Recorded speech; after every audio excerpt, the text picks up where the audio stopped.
ग्वागरमध्ये झाली। त्या पक्षाची अधिकृत सभा पदा त्यांच्या पक्षाच्या अधिकृत पदाधिकाऱ्याने घेतली। काय काय भाषा वापरली तुम्ही ऐकलीत, बघितलत? अशी भाषा कुठल्या तरी राजकीय पक्षानं, राजकीय पुढाऱ्यानं जगामध्ये कधी वापरली असेल, देशामध्ये कधी वापरली असेल? तुमच्या माझ्या सुसंस्कृत महाराष्ट्रामध्ये सुद्धा अशी भाषा कोणी वापरलेली नाही। जी भाषा, मी आक्रमक आहे, मी जहाल आहे, पण माझ्या भाषेचा कधी स्तर मी कधी घालवू दिला नाही, त्याचा उल्लेख मी या ठिकाणी करणार नाही। पण मला एकच त्या विश्वगुरु पक्षाला फक्त एवढंच सांगायचं आहे की अधिकृत पक्षाच्या व्यासपीठावरून वापरलेली भाषा आणि ती जेव्हा भाषा वापरली जात होती त्या व्यासपीठावर बसलेले आणि समोर बसलेले टाळ्या वाजवत होते। काही लोक फिदी फिदी फिदी फिदी फिदी फिदी हसत होते। कोणता पक्ष? जो पक्ष सभ्यामेवट म्हणून सांगतो, जो पक्ष साधन सुचितेच्या गोष्टी सांगतो, जो पक्ष आम्ही सुसंस्कृत आहे म्हणून सांगतो, जो पक्ष आम्ही आया बहिणींचा आदर करतो म्हणून सांगतो, त्या पक्षाच्या व्यासपीठावरून अशा प्रकारची भाषा वापरली गेली। मनामध्ये प्रचंड वेदना आहेत, पण त्याबद्दल मी या ठिकाणी भाष्य करणार नाही, भाष्य अजिबात करणार नाही। मला फक्त एवढंच टाळ्या वाजवणार नाही, फिदी फिदी करणार नाही, एवढंच सांगायचं आहे। त्यानंतर त्या भारतीय जनता पक्षाच्या तालुका प्रमुखाची, तालुका अध्यक्षाची मी मुलाखत वाचली, त्यानंतर जिल्हाध्यक्षाची मुलाखत वाचली आणि बघितली, आणि त्यानंतर शीर्षस्थ नेत्यांची सुद्धा मुलाखत बघितली आणि वाचली। सगळ्यांनी त्या वक्त्याचं भाषण मान्य केलेलं आहे, हे आमच्या पक्षाचं भाषण आहे म्हणून सांगितलेलं आहे। आणि म्हणून मला एकच नम्रपणे सर्वांना सांगायचं आहे, खरं तर उद्धव साहेबांना ते आवडणार नाही, आवडत नाही, तो बॅनर, तो फोटो, ते भाषण सगळ्याचं परब साहेब रेकॉर्डिंग करून जिल्ह्यामध्ये महिलांचे मेळावे घेऊन ते भाषण दाखवण्याचा माझा मनोदय होता। पण उद्धव साहेब, तुम्ही सुसंस्कृत, तुम्ही मान्यता देणार नाही।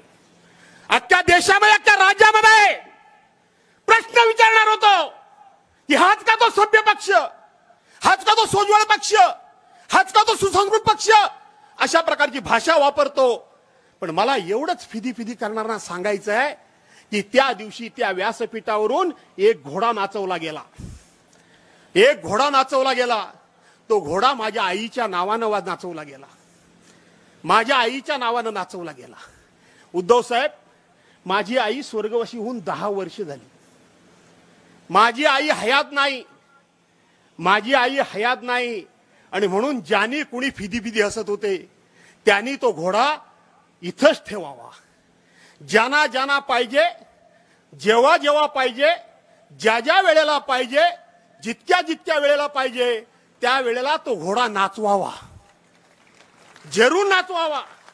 आणि तो घोडा फक्त फिदी फिदी असू नका, तर जेवढं पाहिजे तेवढं सेलिब्रेशन करून घ्या, कारण माझी आई हयातच नाही, त्यामुळे तुमचा घोडा तुमच्याकडेच राहू द्या आणि आनंद व्यक्त करा। माझ्या तुम्हाला शुभेच्छा आहेत, माझ्या तुम्हाला शुभेच्छा आहेत। आणि म्हणून बांधवांनो, भगिनीनो, उद्धव साहेबांना तुमच्या वतीनं शब्द मी देतोय, उद्धव साहेब, तुम्ही उन्हातानातून फिरताय, हा मतदारसंघ हा बाळासाहेबांच्यावर, आपल्यावर प्रेम करणार आहे आणि आम्हाला सुद्धा कार्यकर्ता म्हणून सातत्यानं आमच्या शब्दाला मान देणार आहे। मी तुम्हाला आज सांगतो, उद्याच्या लोकसभेच्या निवडणुकीमध्ये आपण आनंदराव गीते हे उमेदवार नक्कीच केलेले आहात, ते इकडे आनंदराव गीते आणि तिकडे विनायक राऊत, हे दोन आमचे नेते हे दिल्लीमध्ये पोहोचवण्याकरता आम्ही जीवाचं रान केल्याशिवाय राहणार नाही, हा शब्द तुम्हाला देतो। यानंतर तुम्ही इकडे येऊन कष्ट घेण्याची गरज नाही, विजयाची मिरवणूक काढायची या, आधीमध्ये येऊ नका।